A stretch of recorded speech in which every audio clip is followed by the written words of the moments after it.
I'm Melanie.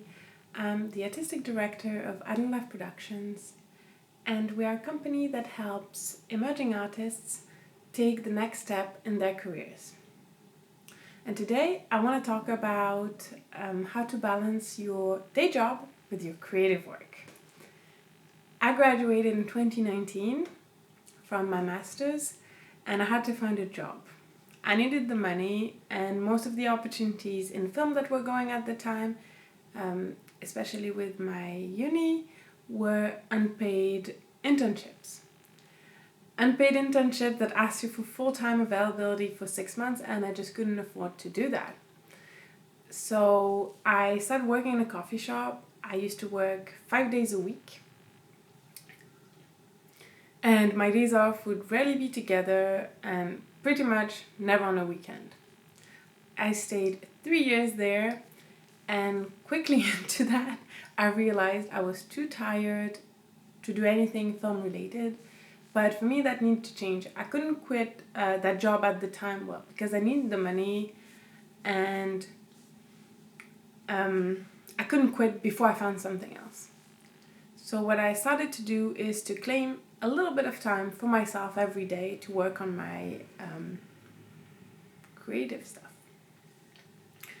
So I would do that most of the time. It's easier for me in the morning before the day has even started, because I felt like, then I could give some of the energy I had first to myself, to building the career I actually wanted, rather than to a job that just paid my bills, that I didn't like that much, but that made me money. So I would take sometimes half an hour or an hour, depending on when I was starting. If I was starting later, I would wake up to have an hour, and I would read, I would write. That's when I started my blog, where I write about gender dynamics on screen in rom-coms. So it made me reclaim my day and kind of reclaim the narrative. It helped me with feeling, I'm going one step at a time. This is what I can do. For you, maybe that could be in the evening. Most of the time I would just be too emotionally tired and mentally drained to do that. When it was quiet, I would take one of my days off to work half a day or a full day. If it was a busy period at the coffee shop, it would be really hard.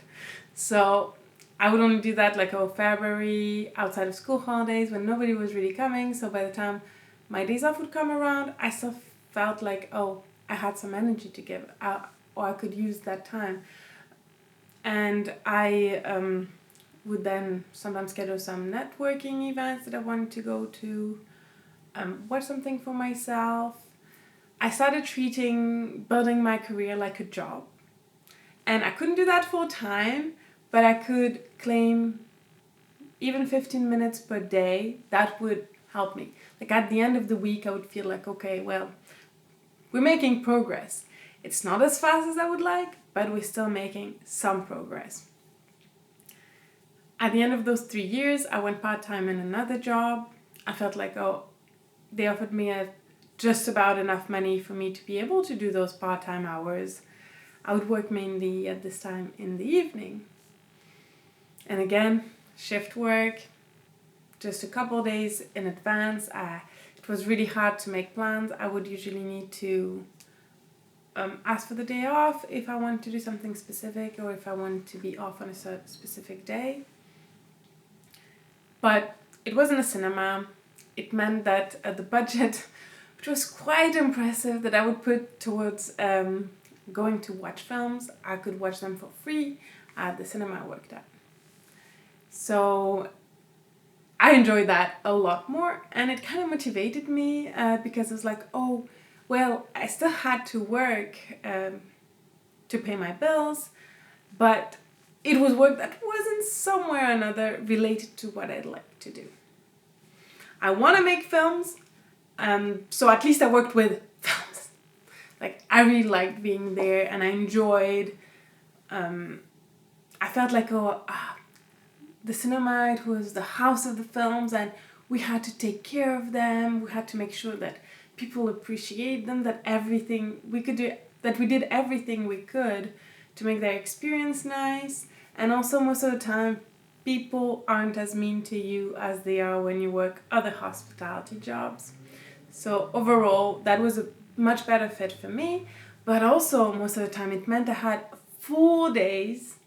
I would start sometimes at 5. I left half an hour away. So it meant like most of the time, I had until at least 4 p.m. to do my own stuff. I was finally on a freelance type of schedule, which meant I could attend some of those events, and I would block entire days to like, oh, then we're writing, we're making funding applications. I started to finally like to keep treating it as a job, building my career, and to experiment taking on some more freelancing opportunities. At the time I did photography, videography for festivals. I did a bit of more volunteering. I applied to a lot more opportunities because actually I had the time. I kind of cut it through like, these days we're researching for more opportunities. This day we're working on this project, want to film this, or so it meant like I was able to focus on different aspects. If possible, honestly, I would definitely recommend finding a day job that is somewhat related to what you like to do. And if you're trying and you can't find it, don't worry. It took me 3 years. I think I must have sent thousands of applications to finally find something that was better suited to me. And it meant that I also had some opportunities to do some leadership training, to learn more about distribution, how the film schedule worked, how all these behind the scenes bits that I enjoy because, well, as you must have known by now, I love film. I love everything related to film. And although I want to make them, rather than do something else, I'm still very interested in knowing how all the other bits happen. But I would like to say I'm still working a part-time job, and so I still have to balance the fact that some of my time is somebody else's and I don't have full control of it, and I'm still building my career, so it doesn't happen overnight. It's been 5 years since I graduated. It's a cruel industry in general.